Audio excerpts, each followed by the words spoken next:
República dos Farrapos. Oferecimento Macro Magazine Guine, a certeza do preço justo. Governo do Estado do Rio Grande do Sul, no Sesc Centenário da Revolução Farroupilha. Ipiranga, produzindo e distribuindo qualidade. E Todeskine, a cozinha que completa você. A partir de agora, vocês estão convidados a nos acompanhar em uma grande viagem pelo que foi a República dos Farrapos. Esse programa é o resultado de 5 meses de trabalho entre pesquisas, produção, gravações e montagem. Nossa equipe percorreu cerca de 4.000 quilômetros de estradas entre Rio Grande do Sul e Santa Catarina. Visitamos lugares que ainda hoje guardam na memória lembranças de um tempo de guerra, a Guerra dos Farrapos. Sem dúvida, um momento marcado por acertos e erros, heróis e vítimas. Mas não nos cabe julgar o passado. Isto é função dos historiadores. Nós fazemos televisão, com a preocupação de abrir espaços como este, dedicados ao resgate dos elementos que formam nossa cultura.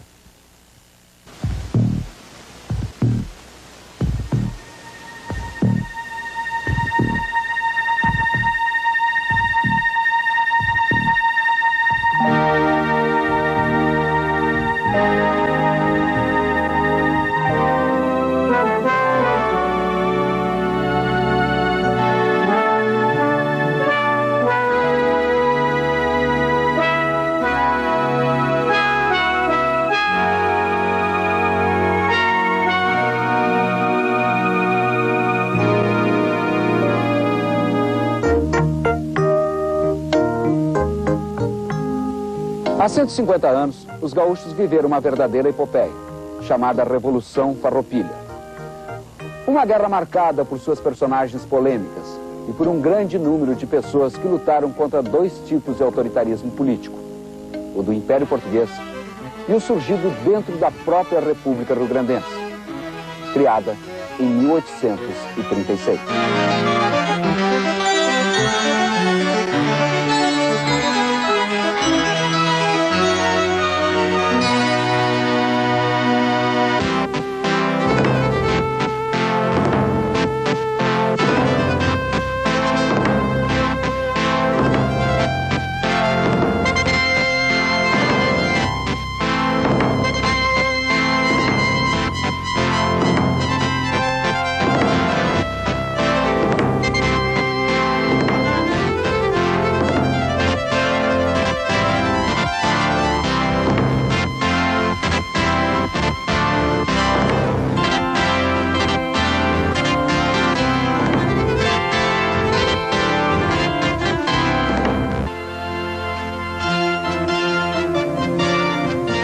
O que fica para a história são nomes e fatos. E a popular Guerra dos Farrapos não deixou por menos. Tem um folclore todo próprio, marcado por seus heróis e anti-heróis. Personagens reais que convivem conosco ainda hoje, pelas praças, ruas e avenidas. Sabe quem foram os Farrapos? Como? Sabe quem foram os Farrapos? Não. Foram os gaúchos que fizeram a maior revolução do Rio Grande do Sul. Os Farrapos? Bah, olha, bicho, pode crer, eu tô triplo fora isso aí. Amigo, sabe o que é que Bento Gonçalves fez na Revolução Farroupilha? Ah, eu estudei, mas não me lembro mais. Agora, capitão, né? Parece que é o tenente, uma coisa assim, né? Bento Gonçalves da Silva. Ah, eu sei, é Duque de Caxias, né? Foi o Duque de Caxias. O senhor sabe quem foi Duque de Caxias? Se eu sei quem foi Duque de Caxias? Duque de Caxias foi o... Foi o pacificador do Império? Foi o... Parece que ele tinha comandado uma tropa. Duque de Caxias? Você sabia que o Rio Grande do Sul já foi um país? Sabia. Eu não sabia. Não sei, acho que eu não sei, não. Sabia, não.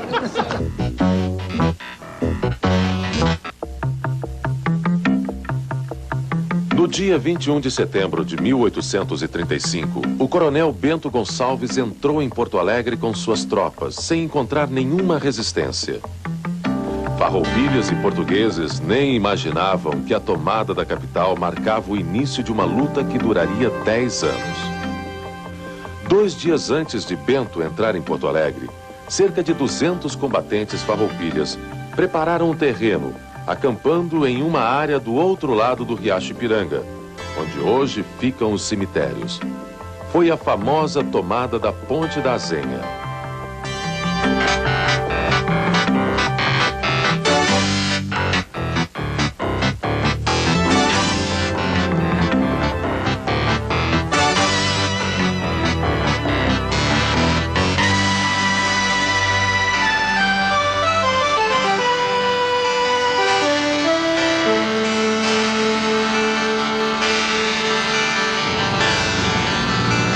Porto Alegre tomada pelos farroupilhas, só restou uma alternativa ao presidente da província, Fernandes Braga: fugir. Ele reuniu a família, alguns civis portugueses e sua guarda pessoal e embarcou por aqui em uma escuna com destino a Rio Grande, cidade que permanecia sob o controle do Império. Enquanto Bento, Onofre Pires e Vasconcelos Jardim invadiam Porto Alegre, outros líderes farroupilhas combatiam contra as tropas portuguesas em algumas cidades. Na capital, chegavam notícias de batalhas em São Gabriel, Alegrete, Herval, Pelotas e Rio Pardo. Mas a Revolução Farroupilha não começou com a tomada de Porto Alegre. Isso foi consequência da insatisfação dos gaúchos com o Império Português. E então, que motivos levaram os gaúchos à luta armada? Quais foram as verdadeiras causas da Revolução Farroupilha? Revolução Farroupilha, não tenho muita noção então, do que é isso aí. Foi a agitação da plebe em relação à monarquia, contra a monarquia. Secretário, quais foram as principais causas da Revolução Farroupilha? O desentendimento que há hoje, né? O mesmo. É a mesma coisa.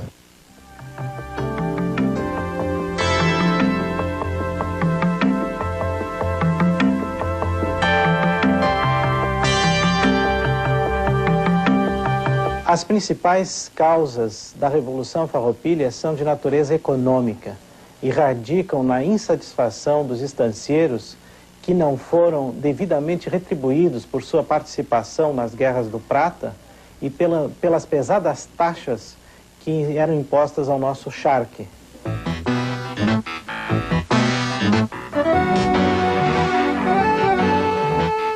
Nossa dignidade está em jogo. Mas que isso? O Império vai acabar com as nossas estâncias. E com o nosso dinheiro também.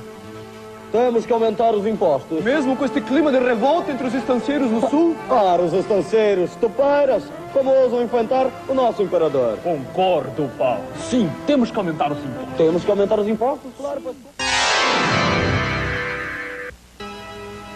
A insatisfação dos estancieiros com o Império não tinha nada a ver com ideais separatistas.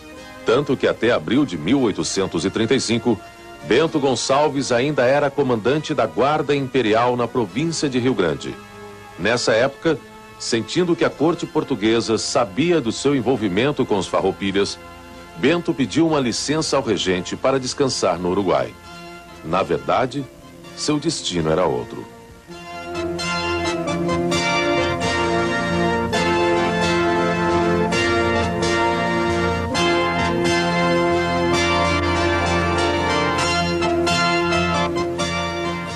Bento veio para esta casa em Guaíba, que pertencia ao estancieiro Vasconcelos Jardim, seu primo. Aqui, à sombra deste cipreste, Bento, Onofre Pires e Vasconcelos Jardim prepararam o ataque a Porto Alegre, dando início à Revolução Farroupilha. Faltava só marcar a data. E ali ficou acertada a madrugada de 19 para 20 de setembro. Ao final da confabulação, os três amigos ficaram olhando por um tempo uma escuna que cruzava ao largo do Guaíba, com destino ao cais de Porto Alegre. O casario à beira da água refletia o colorado do sol se pondo atrás das ilhas. Que aparência tão tranquila no velho arraial açoriano. Porém, estavam cansados, eles e a província inteira, de guerra, guerra e guerra.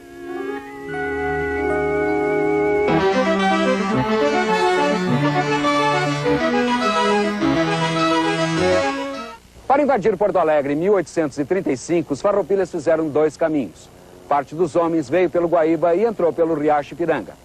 A outra parte veio por aqui, pelo Morro da Zenha, descendo até a ponte, hoje a esquina da Rua da Zenha com a Avenida Ipiranga. Eles acamparam nesta área no dia 19 de setembro. No dia seguinte, a guarda portuguesa veio conferir a notícia da invasão e acabou repelida. E no dia 21 de setembro, só restou a Bento Gonçalves entrar triunfalmente na cidade com o resto das tropas farroupilhas.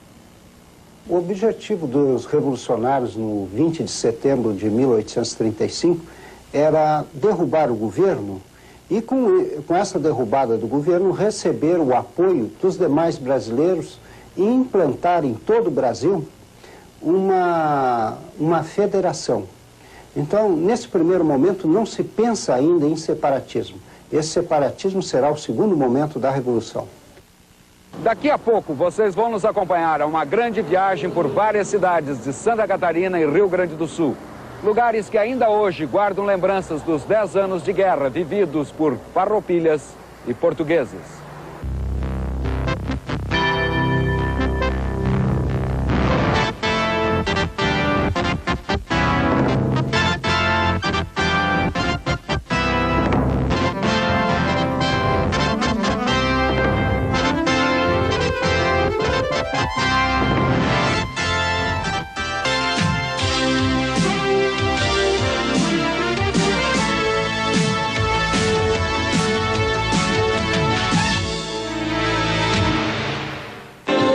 Continua a todo vapor aqui no ginásio do Ibirapuera. Valença riscou o ideal da República e desenhou a grandeza do Rio Grande.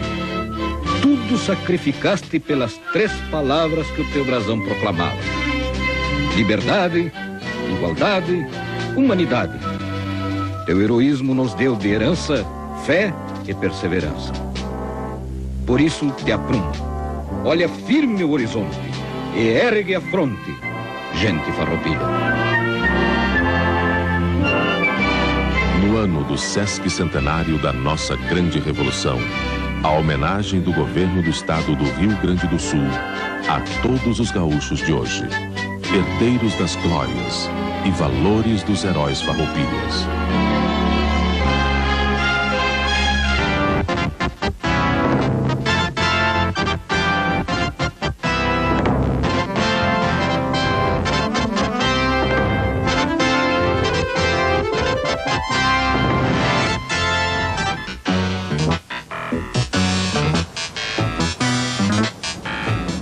Agora nós começamos uma grande viagem por todo o Rio Grande do Sul e parte de Santa Catarina. Vamos visitar as cidades que de alguma forma foram importantes para os farroupilhas e para o Império Português. Locais que ainda hoje guardam na memória a luta de 150 anos atrás.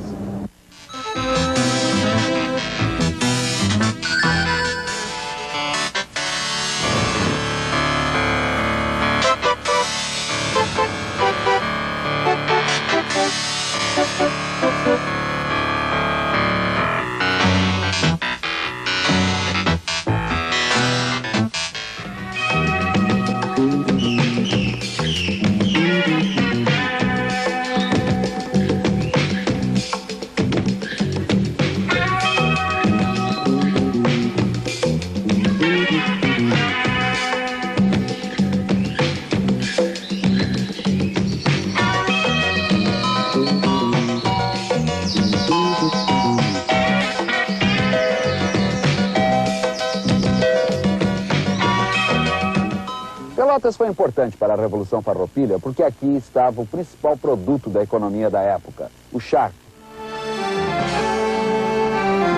Esta é a zona das charqueadas, às margens do rio Pelotas. Aqui, os estancieiros recebiam o gado vivo, processavam a carne e exportavam o charque pelo mar para o centro do país. Foi nesta região que se originou a principal causa econômica da Revolução Farroupilha. Os donos de estância não aguentavam mais as imposições e taxas cobradas pelo Império na hora da comercialização de seus produtos. Algumas destas chaminés, que se mantêm intactas até hoje, davam origem às charqueadas. Ao lado das casas, grandes campos ficavam cobertos de varais, onde a carne era pendurada ao sol. Um detalhe importante: todo este trabalho era feito por mão escrava. Hoje, muitos desses casarões ainda pertencem aos descendentes dos antigos proprietários das charqueadas, estanceiros que, entre outras coisas, financiaram os rebeldes farroupilhas.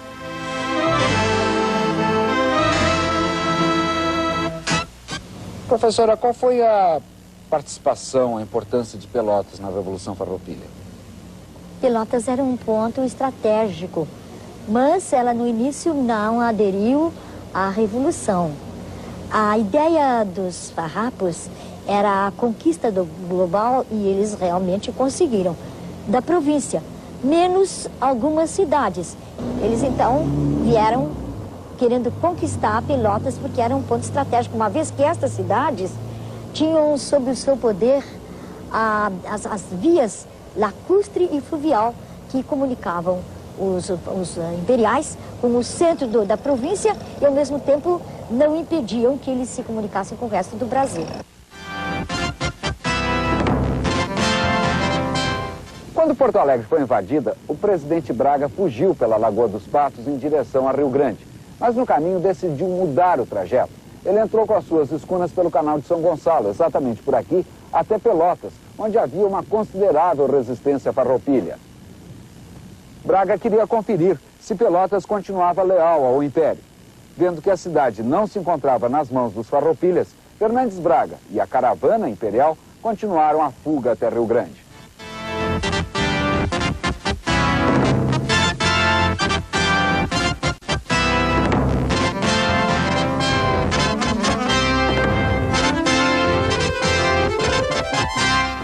Braga e suas duas escunas chegaram a Rio Grande. Na mesma hora trataram de proteger a cidade. Em seguida, prepararam uma viagem ao Rio de Janeiro para comunicar à corte que a insurreição farroupilha estava se espalhando por toda a província.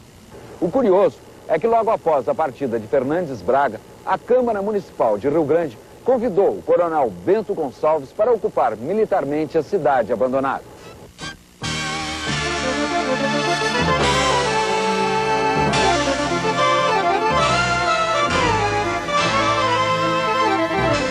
E foi exatamente esse um dos grandes erros táticos de Bento e de outros líderes republicanos. Não ocupar Rio Grande.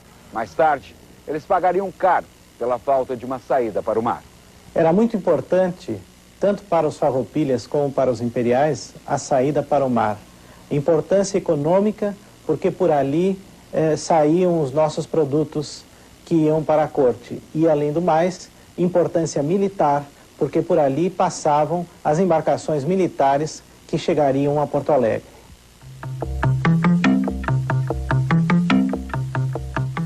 Temos que mandar um novo presidente para a província. É isto, um novo presidente que acabe com esta rebeldia.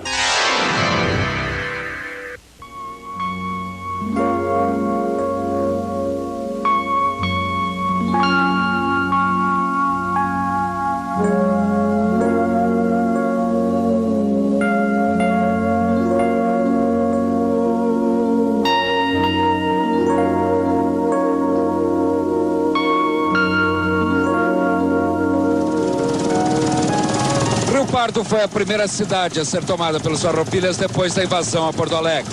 Em termos estratégicos, era um ponto muito importante, pois devido à sua localização, permitia a passagem para o oeste do estado através de trilhas e estradas.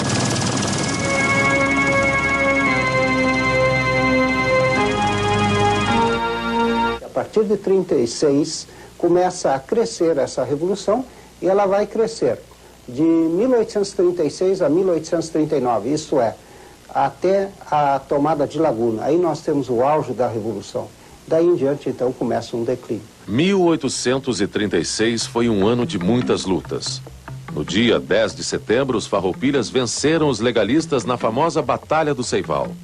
3 dias depois, eram derrotados em Rio Pardo. A tensão aumentou quando o general Antônio de Souza Neto, no dia 11 de setembro, antecipando-se aos outros líderes farroupilhas, proclamou a independência do Rio Grande, num local chamado Campo dos Menezes. Mas a grande derrota dos Farroupilhas foi no dia 4 de outubro de 1836, num confronto com os legalistas aqui na Ilha do Fanfa. Por um erro tático, os líderes farroupilhas e suas tropas ficaram cercados na ilha pela infantaria e pelos navios imperiais. Resultado, Bento Gonçalves, Onofre Pires e outros líderes se renderam e foram presos, junto com um grande número de soldados. Um mês depois da tragédia no Fanfa, a Câmara de Piratini proclamou a República Rio-Grandense, marcando um dos momentos mais importantes da Guerra dos Farrapos.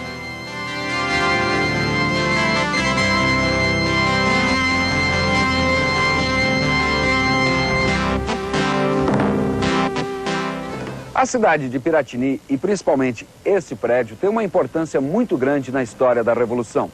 Aqui, no dia 5 de novembro de 1836, os liberais rio-grandenses criaram pela primeira e única vez no Brasil uma república independente. Uma república que funcionou com presidente, ministérios, exército, órgãos públicos e tudo que uma nação soberana exige. E foi assim que o governo Farroupilha funcionou durante quase 10 anos. A República Rio-Grandense existiu de 1836 a 1845. Para presidente do novo Estado Livre, foi designado o general Antônio Bento Gonçalves, que paradoxalmente se encontrava preso no Rio de Janeiro. Assim, ele foi substituído por José Gomes de Vasconcelos, que se instalou nesse prédio, o Palácio do Governo. A criação da República Rio-Grandense tornou definitivo o impasse entre os farroupilhas e os imperialistas. A partir de 1836, a Revolução Farroupilha deixou de ser apenas uma luta de homens contra o autoritarismo econômico do Império para se tornar também uma luta de ideias, baseada no surgimento de uma nova nação, cuja capital era Piratini.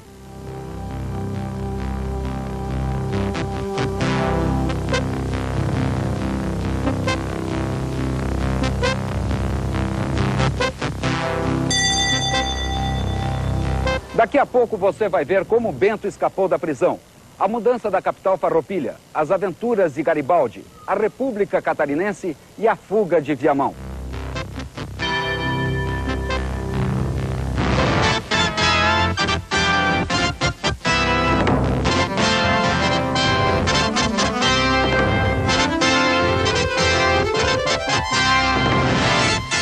As tropas farroupilhas retomaram Rio Pardo.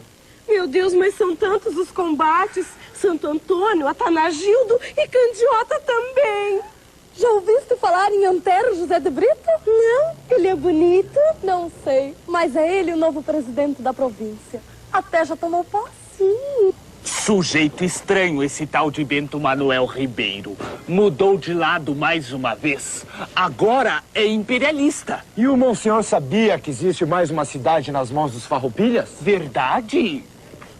Caçapava? Oh! Pois tu sabes que surgiram dois novos nomes?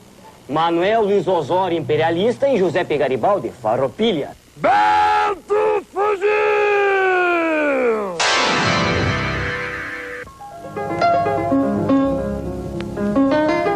Exatamente 3 meses depois de fugir do presídio do Forte do Mar, na Bahia, Bento chegou a Piratini e pôde finalmente assumir a presidência da República Rio-Grandense. Isso no dia 16 de dezembro de 1837. Promovido a general, Bento Gonçalves iniciou o ano de 1838 tomando uma série de medidas, entre elas a de declarar inimigos da pátria todos que conduzissem alimentos para Porto Alegre, o que era feito ou por mercenários que se deslocavam até o Rio Guaíba, ou, bem mais, pelos colonos alemães, assentados pelo governo imperial às margens do Rio dos Sinos.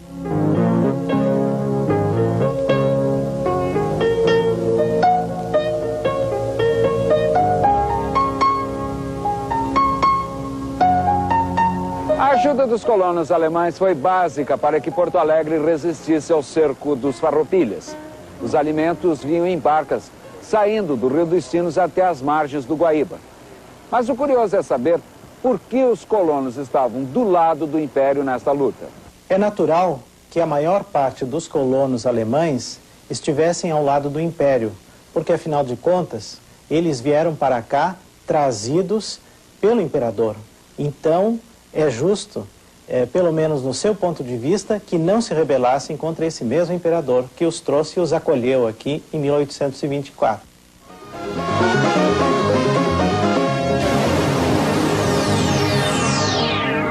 Olha o povo! Manifesto dos Republicanos assinado por Bento Gonçalves. Os rio-grandenses se separaram do Império. Impostos excessivos. Falta de zelo pelo dinheiro público. Olha o povo! Dívidas externas que arruinam o país.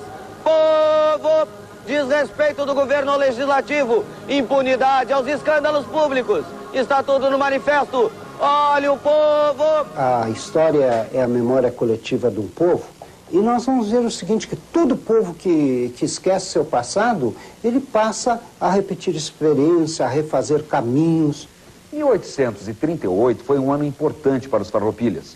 Houve a invasão de Lages, a reconquista de Rio Pardo, os ataques a Porto Alegre e o surgimento, em Piratini, do jornal O Povo, porta-voz da República Rio-Grandense e dos manifestos de seus líderes. Nesta época, os brasileiros de outras províncias eram considerados estrangeiros e as notícias do Brasil vinham na coluna Exterior. Que importância teve este jornal para a República Rio-Grandense? Foi muito importante porque nesse jornal se publicavam todos os atos do governo e principalmente para a orientação do povo, né, da população.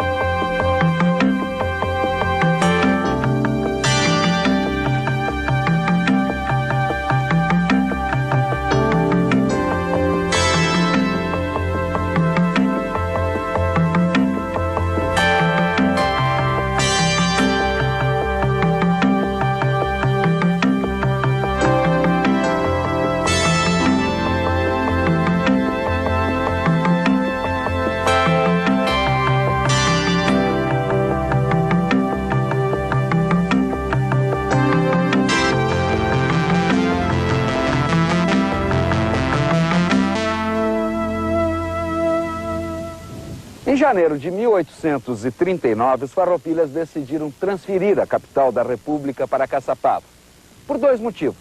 Primeiro, porque os portugueses já haviam iniciado o cerco a Pelotas e Piratini. Segundo, porque Caçapava era um ponto mais central, mais estratégico para as operações militares. Essas montanhas, por exemplo, as guaritas de Caçapava, formam um forte natural que na época dava a proteção necessária para as tropas farroupilhas. Daqui, as sentinelas podiam controlar totalmente a movimentação dos inimigos. Afinal, Caçapava, então, era a capital de um país em guerra.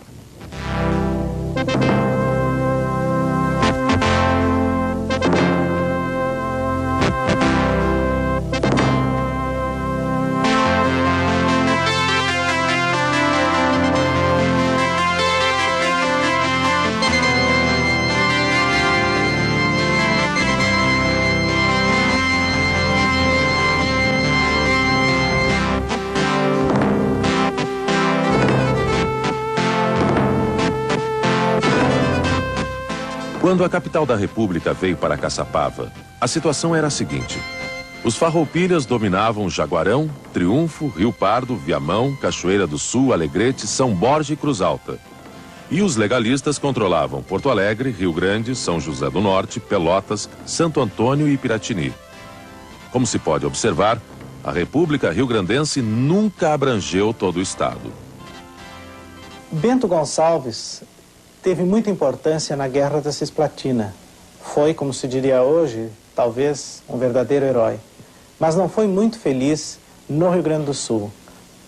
Por esta razão, inclusive, não chegaram a dominar o Rio Grande, que era um porto muito importante, e até foram levados a buscar em Laguna essa necessária saída para o mar.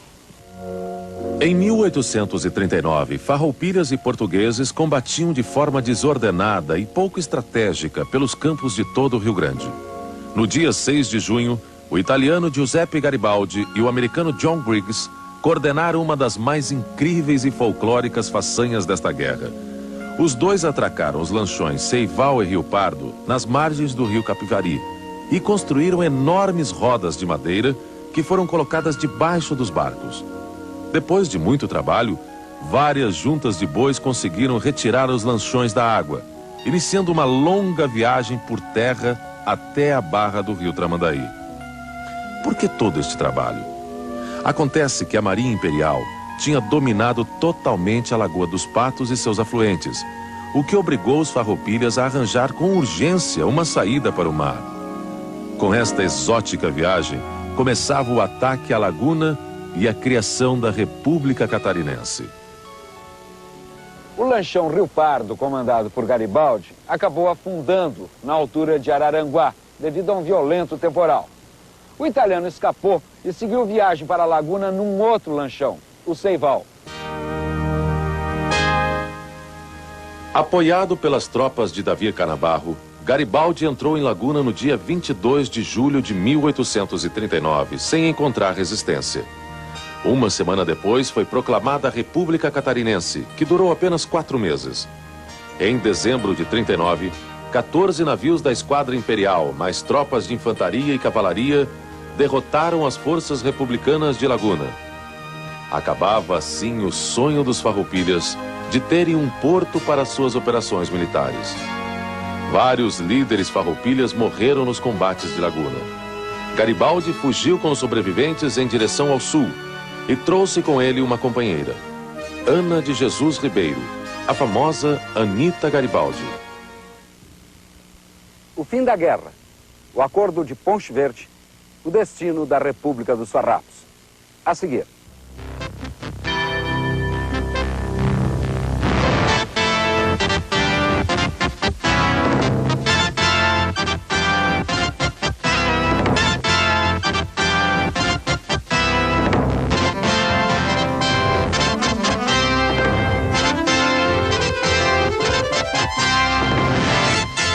No inverno de 1840, Bento Gonçalves não teve outra alternativa.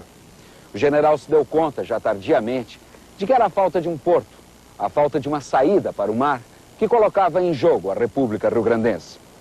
As sucessivas derrotas e a instabilidade administrativa da República foram determinantes para que Bento, enfim, tomasse uma grave decisão.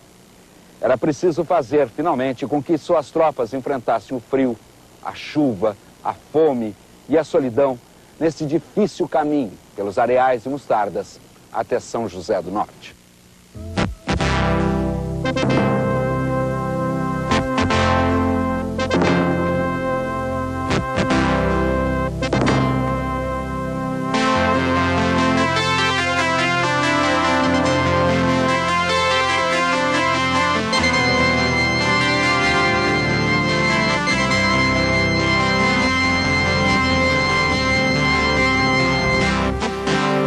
A derrota em São José do Norte e Rio Grande foi fatal para todo o movimento republicano.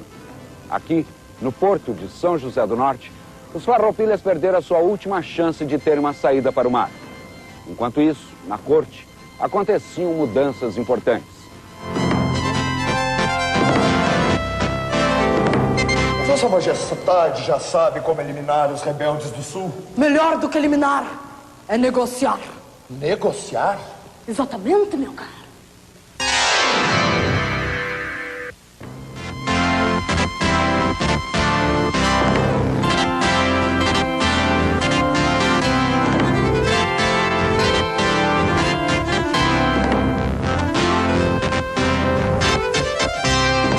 A cidade de Viamão, na época Vila Setembrina, foi durante anos um ponto estratégico para os farroupilhas. Aqui se reuniam os líderes e suas tropas para planejarem cercos e ataques. Aqui foram realizadas as primeiras negociações de paz. Mas no final de 1840, Viamão estava cercada pelos legalistas, o que obrigou os farroupilhas a uma difícil decisão: abandonar o local e rumar com suas tropas para um ponto mais seguro.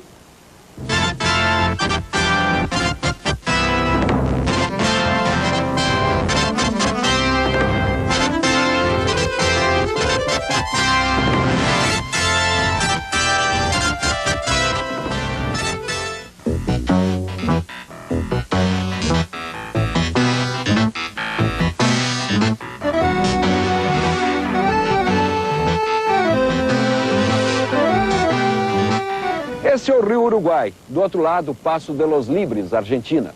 Aqui, Uruguaiana, a cidade que foi projetada e construída pelo governo Farroupilha. A construção de Uruguaiana foi fundamental para o escoamento dos produtos rio-grandenses, o que era boicotado pelo governo imperial nos portos de Laguna e Rio Grande. O responsável pelo projeto de Uruguaiana foi o próprio ministro republicano Domingos José de Almeida, hoje o patrono da cidade.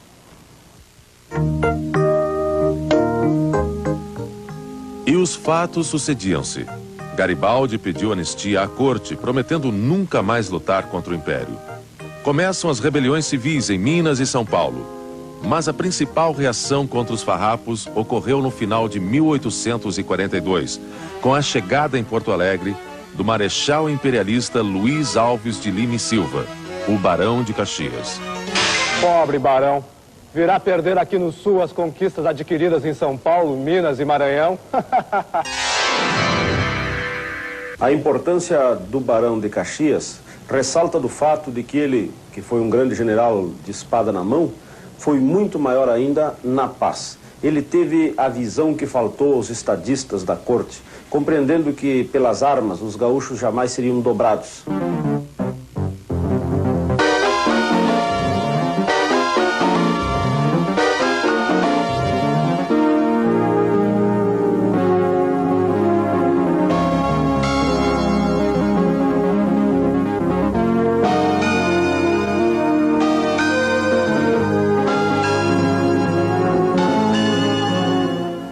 A transferência da capital da República Rio-Grandense de Caçapava para Alegrete em julho de 1842 estava ligada a dois fatos políticos importantíssimos.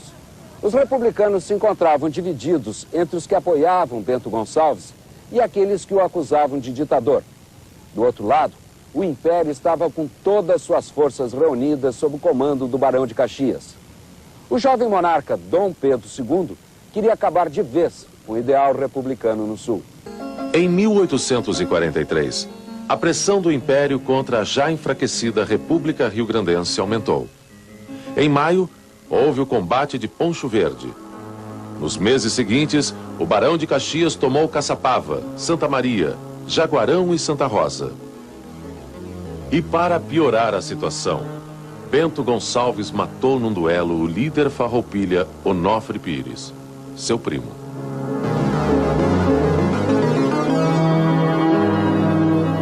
O local exato do duelo nunca foi confirmado, mas os historiadores indicam que foi às margens desse riacho, o Sarandi, no município de Livramento. Onofre Pires, que não era de muitas luzes, era um bravo, mas não era um homem inteligente, se deixou envolver com as intrigas da Assembleia, pronunciou palavras que realmente ofenderam Bento Gonçalves. Não restou a Bento Gonçalves outro caminho, nenhum processo ele podia mover a Onofre, que era deputado, portanto tinha imunidades parlamentares.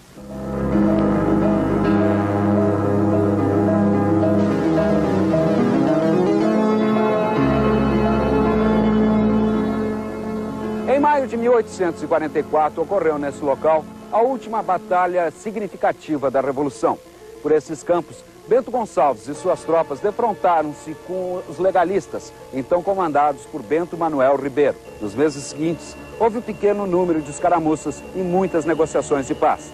No dia 18 de dezembro, o imperador Dom Pedro II ofereceu anistia a todos os revolucionários que se propusessem a depor as armas. Era um sintoma claro de que a guerra estava chegando ao fim. Seria inevitável essa paz. Não havia como continuar lutando, não havia recursos. Nem homens, nem armas, nem dinheiro, nem gado, nem cavalos. A província estava totalmente esgotada. É quando vem Caxias, que em 1842 ele começa a tratar a paz. E no início ele trata com Bento Gonçalves da Silva, mas Bento Gonçalves da Silva não abre mão da federação.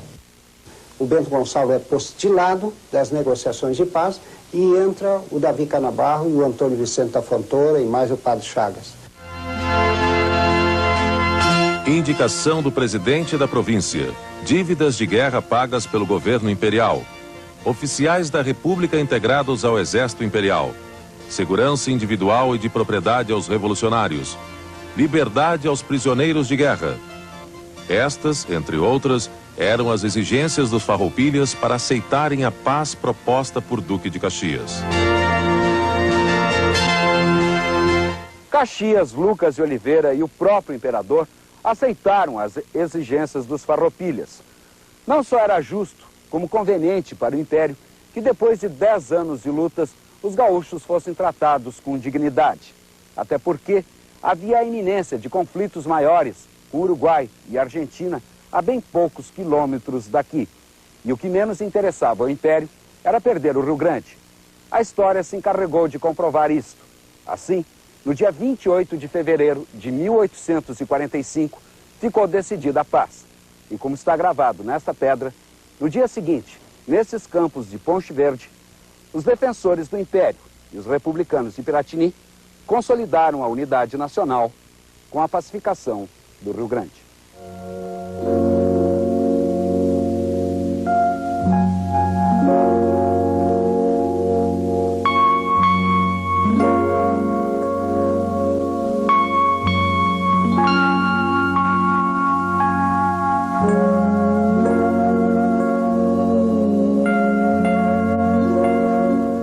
A seguir, as marcas, os registros, os monumentos, o que sobrou da Revolução Farroupilha 150 anos depois.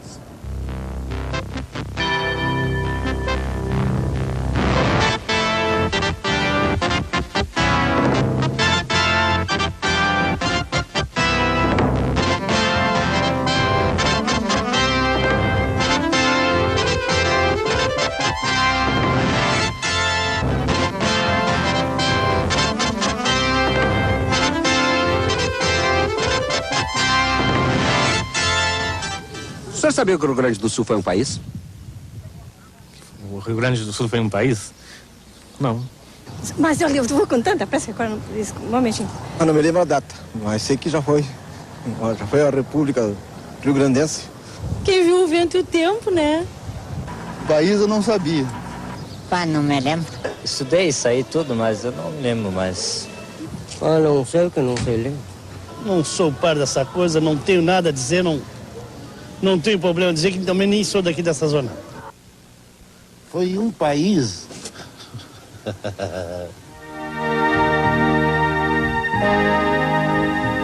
A comemoração dos 150 anos da Revolução Farroupilha terminou ganhando um forte lado político por uma coincidência histórica. O Rio Grande do Sul passa por uma de suas maiores crises econômicas. Isso permitiu a entrada em cena de uma velha expressão: separatismo. O senhor acha que o Rio Grande do Sul deveria se separar do resto do Brasil hoje? Não, senhor. Tem que ficar junto. Sempre junto. Não, senhor. Que é o Brasil, né? Não pode separar. Eu sou a favor da separação. Agora me pegou a vez. Não, você não vai sair depois, né, cara? Por favor. Não, eu não quero papo. Nós produzimos e muito do nosso dinheiro, que é levado em impostos, a gente não sabe para onde vai. Hoje nós temos que lutar em termos de um Brasil comum. Ah, será que nós conseguimos esse passo tão grande? Nem pensar. Por quê? Porque não, a ideia da revolução. Hoje, como no passado, a ideia de separatismo é irreal e é absurda. Pode ser, porém, que por descaso do poder central, por abandono, por marginalização do Rio Grande, se criem as condições que levaram, no passado, os farrapos emergencialmente a decretarem a separação do todo nacional. Quando o Brasil compreende melhor o Rio Grande do Sul, o Rio Grande do Sul é brasileiro. Na Guerra do Paraguai, o Rio Grande do Sul é brasileiro, como até agora permanece brasileiro. Por que não desarmam o mundo inteiro? O homem não precisa brigar para viver.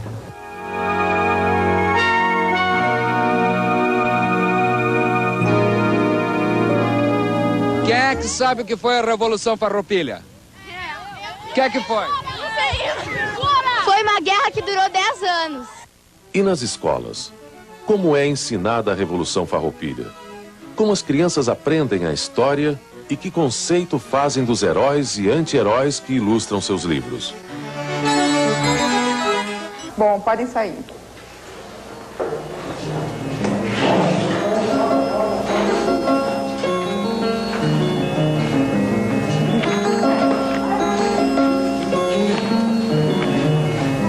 Esta foi uma aula de história da Escola Estadual de Primeiro Grau Alcebiades Azeredo dos Santos, em Viamão.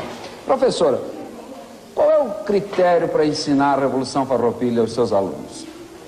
Bom, existe o meu critério, assim, né, de mostrar todos os interesses que tinham em jogo por trás, né? Não, assim, simplesmente ficar se detendo em datas, heróis, né, principais fatos. Eu acho, assim, que muito mais interessante para eles é entenderem todos os interesses em jogo, tanto dos charqueadores como é que era a política imperial na época.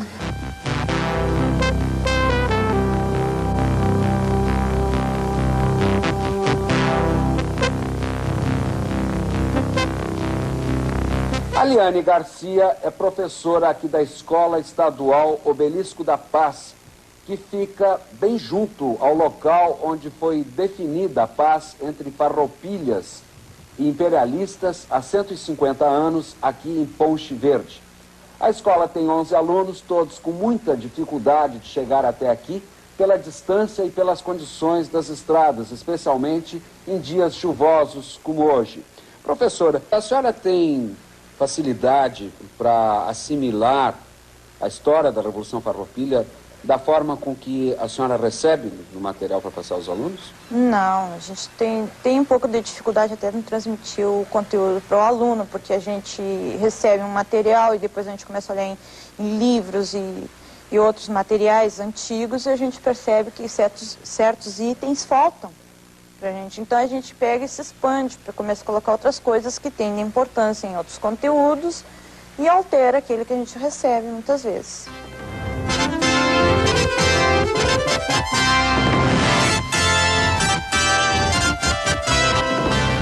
Eu acho que a história é escrita pelos contemporâneos. Então, já se perdeu muito, porque talvez não haja riqueza de uma história escrita no momento farroupilha. Não se escreve a história do Brasil sem a história do Rio Grande.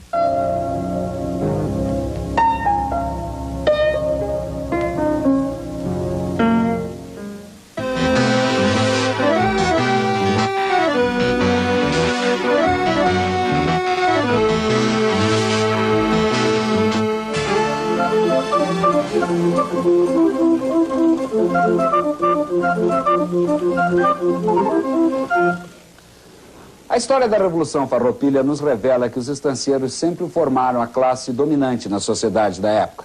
Percorrendo as antigas estâncias, nós encontramos ainda hoje elementos que lembram a riqueza dos fazendeiros, o que chegou a ser ameaçado pelo poder econômico do Império Português. O esforço dos Farroupilha serviu também para isto, para assegurar aos fazendeiros, por muito tempo depois, essa condição de vida, de poder e de luxo.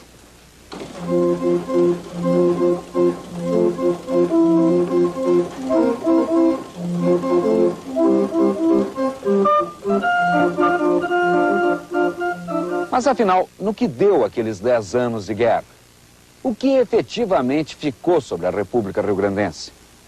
São poucos os que hoje passam pela BR-293, no caminho entre Bagé e Pinheiro Machado, que sabem que foi nestes campos do Seival que o general Neto proclamou, em 1836, a independência do Rio Grande. Isso depois de batalhas sangrentas e muitas mortes. O tamanho desse marco parece revelar a exata dimensão do que ficou na memória dos gaúchos sobre os principais fatos e razões da Revolução Farroupilha. Bem mais marcantes que os sacrifícios de muitos, hoje são os mitos que se formaram sobre alguns poucos nomes ligados à Revolução.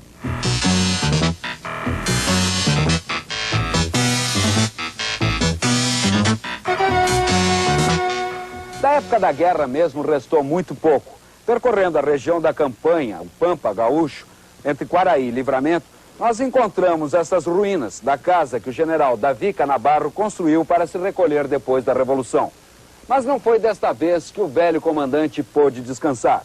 Daqui, então, para defender o Império, Canabarro ainda saiu para lutar contra as tropas invasoras argentinas e paraguaias.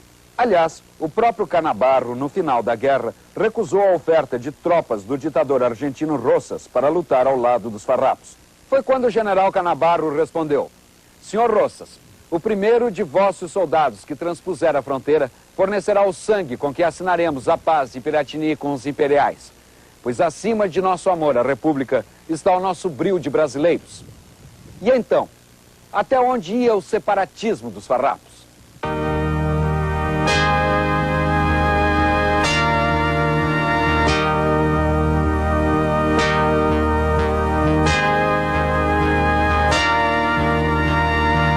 Os restos mortais do general Bento Gonçalves estão hoje aqui, na Praça Tamandaré, em Rio Grande, a cidade que ele mais quis conquistar e nunca conseguiu. Mas a razão disso é outra. Como sempre foi grande a disputa pelos restos de Bento, foi promovido um concurso para saber qual a cidade que apresentaria o monumento mais bonito. Rio Grande ganhou.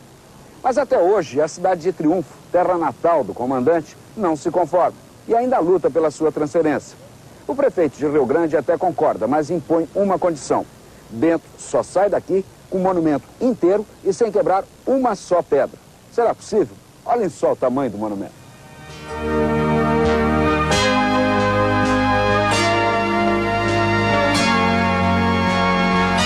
Heróis são os que transformam o seu tempo. Nesse sentido, os líderes da Revolução Farroupilha transformaram o seu tempo, sem dúvida nenhuma. O anti-herói é o que sofre as consequências da história. Nem sempre, ou melhor, nunca são os vencedores. Vi uma vez numa entrevista de televisão que herói é aquele que recebe salário mínimo. Eu fico com essa definição de herói. Toda força é insuficiente contra a vontade de um povo que jurou ser livre. Em defesa da liberdade, estamos decididos a fazer os últimos sacrifícios. A causa que defendemos não é nossa, é de todo o Brasil. Os princípios da monarquia forte formam um sistema precário e funesto, vicioso e nocivo. Venham conosco libertar-se de tão vergonhosa opressão, para que possamos deixar aos nossos filhos a herança da liberdade.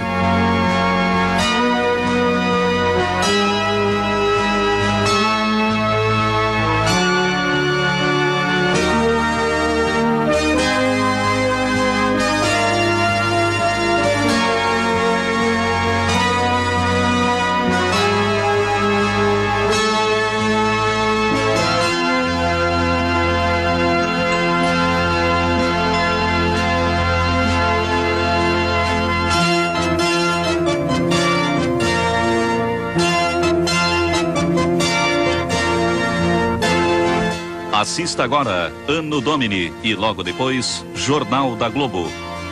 Casados há 8 anos, eles conheceram a paixão, o ciúme e a mentira. Quem ama não mata, com Marília Pera e Cláudio Marzo. Reapresentação especial a partir do dia 30.